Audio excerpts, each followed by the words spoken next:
এক একটা দিন এমন এমন সমস্ত ঘটনা ঘটে যাতে করে ঈশ্বরের প্রতি ভক্তি আরও বেশি গাঢ়তর হয়ে যায়।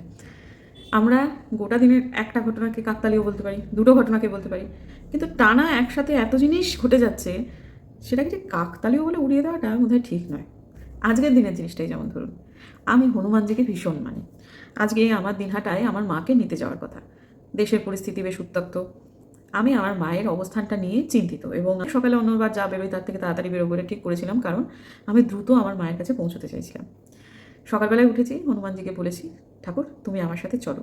আমি ঠিক করে নিয়েছি ব্যাগে একটা হনুমানজির ফটো এবং হনুমান চালিসাটা নিয়ে তারপর আমি বেরোবো।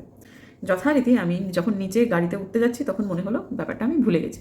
গাড়িতে উঠেই দেখছি স্যার বসে আছেন গাড়িতে। এই পরম ভক্ত হনুমানজির একজন ড্রাইভার দাদা, তিনি রাস্তাটা জুড়ে আমাকে হনুমান চালিসা, বজরং বান, হনুমান বাহুক এই সমস্ত শোনাতে শোনাতে নিয়ে গেলেন। আমি পরিষ্কার বুঝতে পারছিলাম তিনি আমার সাথে সাথে চলছেন।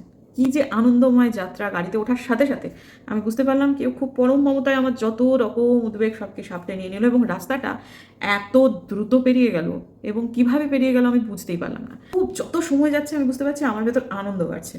আমি এখান থেকে 6:30টায় বেরিয়েছি, দিনাটায় পৌঁছে গেছি 9:30টার আগে। অনেক দ্রুত পৌঁছে গেছি। আগের দিন রাত্রেবেলা যখন খুব উদ্বেগের মুহূর্ত, তখন আমি হনুমানজিকে বলেছিলাম যে আমি আমার মাকে যেন খুব দ্রুত আমার শিলিগুড়িতে নিয়ে আসতে পারি। রোদ্দুর থাকতে থাকতে আমি যেন আমার মাকে নিয়ে শিলিগুড়ি বাড়িতে ঢুকে যেতে পারি। 9টার সময় আমি ঢুকলাম এবং ঠিক 11:30টার সময় দিনাটা থেকে বেরিয়ে গেলাম। মানে আমার মাকে 11:30টার মধ্যে নিয়ে দিনাটা থেকে বের করা, যারা আমার মায়ের সাথে আছেন তারা জানেন ব্যাপারটা প্রায় অসম্ভবের পর্যায়ে পড়ে, কিন্তু সেটা হলো। এবং আমার মায়ের খুব ইচ্ছা ছিল জামালদহে দাঁড়াবেন একটা বিশেষ দোকানে। ঠিক সময়টাতে আমাদের দুজনেরই হালকা করে চোখটা লেগে গেল।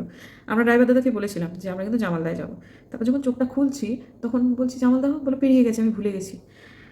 এদিকে জামালদহের যে সেই মিষ্টির দোকানটাতে আমার হাজব্যান্ড সেই দোকানের ছানার জিলিপি খেতে ভীষণ ভালোবাসে।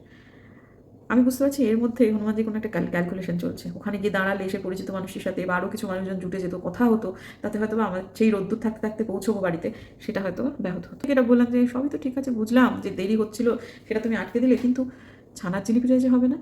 বলে আমি ভদ্রলোকে বললাম, দাদা ছানার জিলিপি অন্য কোথাও পাওয়া যাবে? বলে এক্ষুনি যাবে। ভাগ্যিস বললেন। বলে ঠিক 1 মিনিটের মধ্যে নিয়ে গিয়ে দাঁড় করালো একটা দারুণ ভালো দোকানে। পৌঁছে গেলাম, তখন বাজে 3:15। রোদ্দুর তখন একেবারে কটকট করছে বাইরে।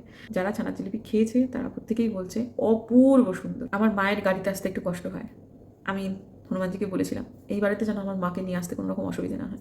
মা উঠলেন, গাড়িতে বসলেন এবং ঘুমিয়ে পড়লেন। মাঝখানে একবার দুবার উঠেছিলেন, তারপর আবার ঘুমিয়ে পড়লেন। কোন দিক দিয়ে যে গোটা রাস্তাটা কেটে গেল আমরা কেউ টেরও পেলাম না। এমনি এমনি বলি না যে এই ভদ্রলোক ডাকলে খুব দ্রুত সাড়া দেন।